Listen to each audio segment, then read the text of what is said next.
1956 Hindu marriage law act, 55 marriage law act, 1956 special marriage law act. इस पर बड़ी तफसीली गुफ्तगू करूंगा, इसकी जरूरत क्यों हुई। इंडिया के पहले कानून मंत्री बाबा भीमराव अंबेडकर, इन्होंने 1951 में यूनिफॉर्म सिविल कोड पेश किया। अच्छा, एक टेक्निकल चीज बता दूं, there is a difference between uniform civil code and common civil code. Indian constitution talks about uniform civil code, not common civil code. Why?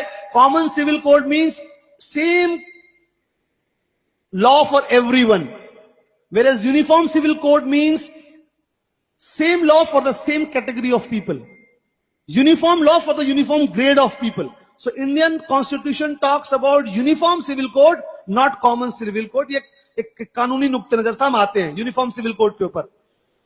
1951 में भीमराव अंबेडकर, जो भारत के पहले कानून मंत्री थे, बड़े विद्वान थे, उन्होंने पहली बार यूनिफॉर्म सिविल कोड आजाद भारत में पेश किया। हिंदुस्तान की आजादी से पहले इसका सबसे पहले तस्वुर मोतीलाल नेहरू, जो जवाहरलाल नेहरू के अब्बा जी थे, पिताश्री थे, उन्होंने किया था। खैर, हम आजादी के बाद की बात करेंगे। तो अंबेडकर ने पेश किया यूनिफॉर्म सिविल कोड। कहा ये जो लोगों क्यों पेश किया, ये जानना होगा। क्योंकि 1937 में शरीयत कानून आ चुका था, जिसको 39 में अमेंड किया गया था। शरीयत कानून में क्या कहा गया? हिंदुस्तान में रहने वाले मुसलमानों को अपने शादी, निकाह, तलाक, जायदाद की तकसीम, विरासत, गोद लेना और अपने औकाफ की प्रॉपर्टी, इसमें उनको अपने मजहबी कानून को मानने का पूरा इख्तियार है। ये 1937 में कानून बन चुका था और फिर 39 में अमेंड हुआ। किन चीजों में? शादी, निकाह एक ही हो गया, तलाक, जायदाद, विरासत और औकाफ। कहा अगर फला फजलुल्लाह चिश्ती और मौलाना हमारे बीच में कोई बिजनेस ट्रांजैक्शन होता है, तो वो इस्लामी कानून के तहत नहीं, वो इंडियन कानून के तहत उसको गवर्न होगा। अगर एक मुसलमान और दूसरे मुसलमान मिलकर तिजारत शुरू करते हैं, तो उस तिजारत का जो कानून है वो इंडियन कॉन्स्टिट्यूशन और इंडियन लॉ लगेगा। लेकिन अगर एक शख्स के एक बीवी है और 3 बेटे और 4 बेटियां हैं, तो उसकी जो जायदाद तकसीम होने का हक है वो इंडियन कानून नहीं, वो हिंदुस्तान मुसलमानों का कानून लगेगा।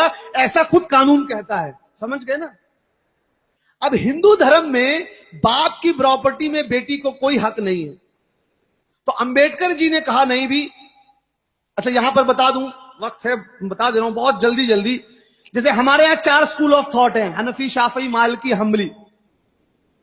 इनके यहां 2 स्कूल ऑफ इनहेरिटेंस है, दया भागा और मिताक्षरा। दया भागा जो है वो सिर्फ आसाम में और बंगाल में पाया जा रहा है। मिताक्षरा स्कूल ऑफ थॉट पूरे इंडिया में पाया जाता है। यानी जायदाद कैसे तकसीम होगी, इसमें हिंदू धर्म में 2 व्यू हैं। एक व्यू के मुताबिक जैसे ही घर में बच्चा पैदा हुआ, पैदा होते ही उसको प्रॉपर्टी में हिस्सा मिल गया। दूसरी लॉ कहता है नहीं, जब तक अब्बा पिताश्री जिंदा है तब तक कोई हिस्सा नहीं मिलेगा, अब्बा के मरने के बाद ही मिलेगा। These are the 2 schools of Hindu law of inheritance and Mitakshara school of inheritance. We won't go into detail, ठीक है? तो अंबेडकर जी ने कहा भाई दोनों कानून में बेटे को हक है, बेटी को तो हक ही नहीं है। तो अंबेडकर जी 1951 में यूनिफॉर्म सिविल कोड लाए और कहा हिंदू धर्म में गरचे बेटियों को बाप की प्रॉपर्टी में कोई हिस्सा नहीं है, लेकिन अब हम यूनिफॉर्म सिविल कोड लाएंगे और न मुसलमानों को उनकी मजहबी कानून को मानने का हक है, न हिंदू हजरात को मानने का हक है। सबको बराबर कानून मिलेगा। और वो क्या है? जो हिंदुस्तान का आईन, कॉन्स्टिट्यूशन, संविधान डिसाइड करेगा। ये मसौदा पेश किया किसने? भारत के पहले कानून मंत्री बाबा भीमराव अंबेडकर ने। इसकी मुखालिफत किसने की सबसे पहले मालूम है? हिंदू महासभा। लिखिए, ऑन रिकॉर्ड बता रहा हूं भाई, सरदार वल्लभ भाई पटेल ने मुखालिफत की। क्यों? कहा नहीं, ये हमारे धर्म में मुदाखिलत होगी। This will be an interference in our religion. ये हमारे धार्मिक मामलों में भारत के संविधान का हस्तक्षेप होगा। हम हिंदू धर्म के मानने वाले हैं, हम यहां पे संविधान का हस्तक्षेप स्वीकार नहीं करेंगे। अथा सरदार वल्लभ भाई पटेल और बहुत से महापंडितों ने, नाम नहीं लेना चाहता हूं, उन्होंने यूनिफॉर्म सिविल कोड की मुखालिफत की और अपना एक महिला मोर्चा बनाया, हिंदू महिला मोर्चा, और औरतों को खड़ा किया। औरतों को तो खुश होना चाहिए था ना कि अब हमको भी मजहब में, अब प्रॉपर्टी में हिस्सा मिलेगा। लेकिन औरतों ने क्या कहा, हिंदू धर्म की औरतों ने, देखिए हमको अगर हमारा मजहब प्रॉपर्टी नहीं देता तो हमको प्रॉपर्टी नहीं चाहिए, लेकिन हम अपने मजहब में मुदाखिलत बर्दाश्त नहीं करेंगे। तो सबसे पहले यूनिफॉर्म सिविल कोड की मुखालिफत हिंदू महासभा ने की थी। It is on record. Baba Bhimrao Ambedkar को इससे इतना दुख हुआ कि उन्होंने जो है इस्तीफा दे दिया कानून मंत्री से, और 56 में फिर जो है वो इस दुनिया से चल बसे। तो आज जो लोग बात कर रहे हैं ना कि मुसलमान लोग संविधान को नहीं मानते, अरे बहुत पुरानी नहीं, 55 और 51 की हिस्ट्री भी तो पढ़ लो। हमारे बाप दादाओं ने इस मुल्क की आजादी के लिए खून बहाया है। उठाइए, दिल्ली में चांदनी चौक से जामा मस्जिद तक 1000 उलमा को शहीद किया गया। तो इस मुल्क से हमको मोहब्बत है, इस मुल्क के कानून को, संविधान को हम पूरी तरह फॉलो करते हैं, और उसी संविधान में यह हक दिया गया है कि मजहबी मामले में आजादी है, लिहाजा अगर आप हमारी आजादी छीन रहे हैं तो ये हमारी नहीं, संविधान की आजादी छीन रहे हैं।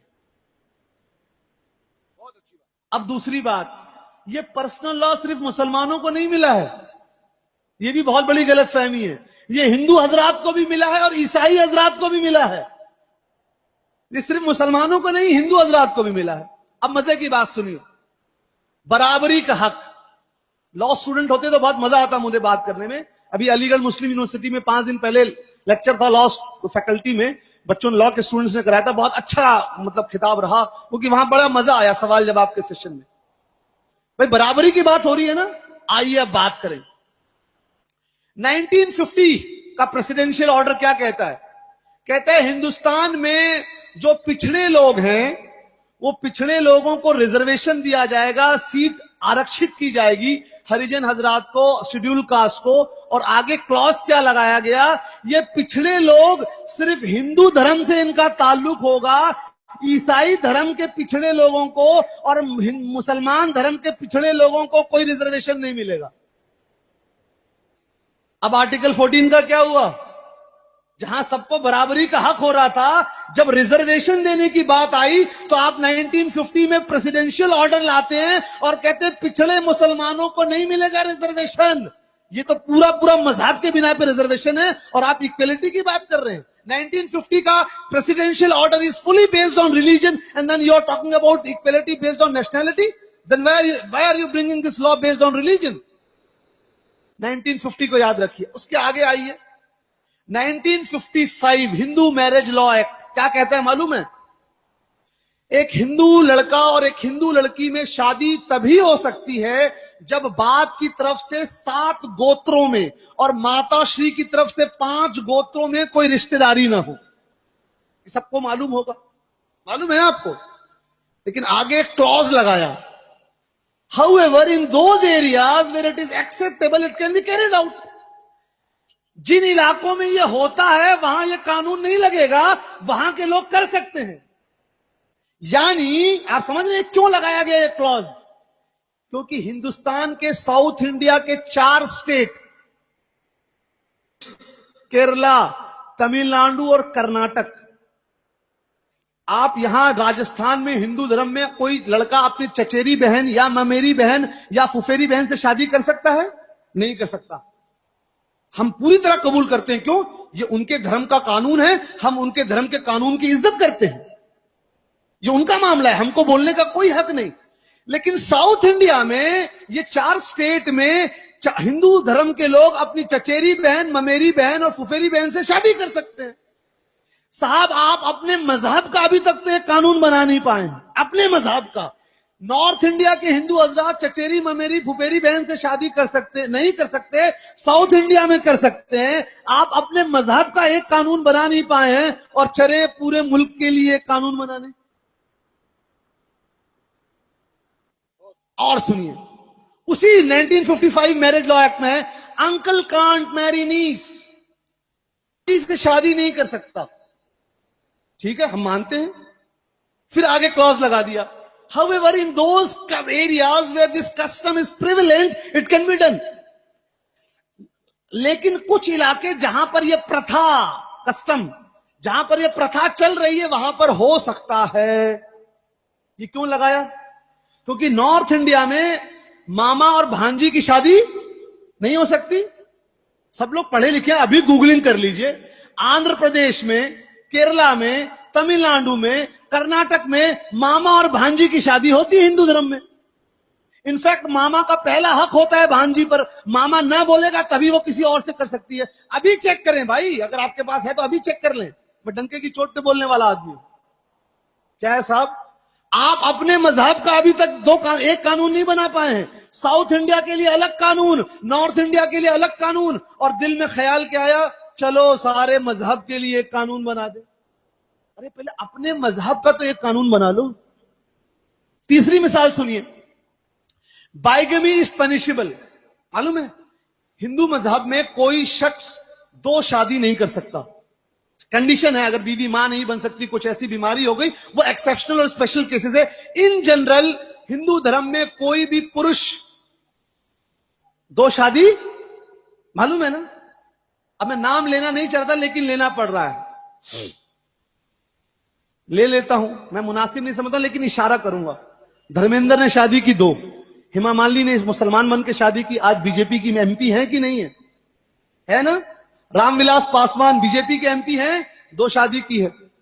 मुलायम सिंह यादव ने दो शादी की है। करुणानिधि जी ने 3 शादी की। हमको कोई नहीं, हमको अपनी किसी के निजी जिंदगी में डालने का कोई हक नहीं है, लेकिन हम बोल रहे हैं जो पार्टी यूनिफॉर्म सिविल कोड लाने का दावा कर रही है वो अपने पार्टी में ऐसे लोगों को मंत्री कैसे बना सकती है? ताली नहीं, ताली वाला नहीं, मैं ताली वाला नहीं हूं भाई। तो ये क्या है? अगर आप वाकई में मुस्लिम महिलाओं को, नहीं, मुस्लिम महिलाओं को बहुत पीड़ा होती है। क्या होती है? बहुत पीड़ा। तो सुनिए साहब, 2011 का सेंसस रिलीज हो गया है। हिंदुस्तान में 19 लाख, कितनी? 19 लाख हिंदू महिलाओं को उनके पतियों ने छोड़ दिया है तलाक देकर। कितनी? और मुसलमानों की 8,50,000। ये 2011 का सेंसस बोल रहा है, उठाकर देखिए। तो अगर आपको महिलाओं के बारे में इतनी फिक्र है तो मुस्लिम महिलाओं को आरक्षण दे दीजिए। अखलाक जो मारा गया उसकी अम्मा को नौकरी दे दीजिए। कश्मीर में जो मां बहनें बेवा हुई हैं उनको नौकरी दे दीजिए।